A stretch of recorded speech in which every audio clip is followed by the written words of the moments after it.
They say marriage is a workshop. The husband works and the wife shops. Today we have the story of a husband and wife, Ahab, and his wife Jezebel. Ahab was the king of Samaria about the 9th century BC, about the year 850 BC, and he ruled for 22 years. And Scripture says that out of all the kings of Israel, he was the most wicked and evil in God's sight, primarily because of the power behind the throne, who was his wife Jezebel. Jezebel was a very evil, plotting woman, and she replaced the true worship of Yahweh with the worship of Baal, the pagan god. Jezebel would even have all the true prophets of Israel slaughtered. The only one left had been Elijah, and she wanted to kill Elijah as well. So we have this story today, and this really powerful story in this book of Kings, the first book of Kings, about really a person that just an ordinary farmer named Naboth, but he happened to live next to the king, and he had a beautiful vineyard that the king coveted, and the king wanted it for his vegetable garden.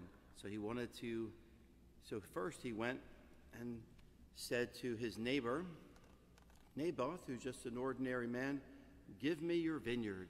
This is what power does. The king thought he was entitled to taking this man's vineyard. He says, "Give me your vineyard." And he said, "It's close by to my house, right next to my home. I'll give you even a better vineyard in exchange," he says, "or I'll buy it from you." Naboth answered, "No, I cannot do that. The Lord forbid. I should give you my ancestral heritage." Land was so important for families. It was passed down from generation to generation. So he couldn't just give away his ancestral heritage. Well, what does the king do? He goes home and sulks. Says he's disturbed, he's angry. He went to bed like a spoiled child, a brat, and he lay down on his bed, would not eat any food. And so he's sulking because he can't get what he wants, because he wants to covet and take possession. So here comes Jezebel on the scene and says, "Why are you so angry? Why won't you eat?" He explains the situation. Jezebel says, "Well, I'll take care of it."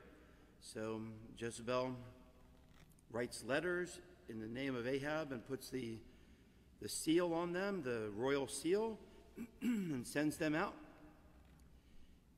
to the town where Naboth lives. And she plots this, let's say, a rebellion or treason from Naboth, and places him at the head of the people. She gets 2 scoundrels to accuse him, and then, of course, Naboth is betrayed and stoned to death. So then Jezebel comes in and tells Ahab, "You can now take possession of the vineyard." So he goes and takes possession of the vineyard, and that's how the episode ends today. We'll find out tomorrow what God thinks about that. And notice that even though Naboth was an insignificant person, God cares about him. Ahab was the king, very wealthy, very powerful, and yet he took the land of this ordinary person. But notice that God knows everything, and God knows that Naboth was taken advantage of, and he was even killed. And notice that Ahab takes possession. So we have here this entitlement and the evil plotting of Ahab and Jezebel.